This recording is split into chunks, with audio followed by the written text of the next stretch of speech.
Hovorí sa, že by ste nikdy nemali odmietnúť, ak vás kontaktuje nejaká hudobná skupina, a takto to bolo aj v mojom prípade. Kontaktoval ma Brian z rockovej hudobnej skupiny Rivet z Fraser v Michigane, či by som nechcel spraviť recenziu, vypočuť si ich najnovšie single, a tak som neodmietol. Poslali mi ich single na vinile, na takomto krásnom žltom vinile, a takisto mi poslali mini CDčko spolu s týmto tričkom a poprosil ma, aby som spravil túto recenziu v mojom rodnom jazyku.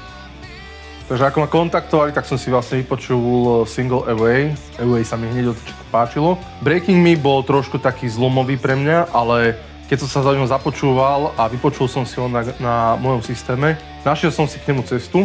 Po druhom, treťom, štvrtom vypočutí sa mi ešte viac páčil. Vlastne na platni všetko znie trošku inak ako v digitále, ale vinyl dodáva takú tú muzikálnosť. Znie trošku teplejšie, nie je taký klinický. Takže ak by ste mali možnosť vypočuť tieto dva single, tak určite odporúčam na vinile, lebo je to určite o mnoho lepšie ako v digitále. Takže som zvedavý, že kam sa Rivet ako hudobná skupina dostane v budúcnosti a dúfam, že vydajú jeden plnohodnotný album, pretože tieto dva single naozaj stoja za to a keď máte možnosť, určite si ich vypočujte.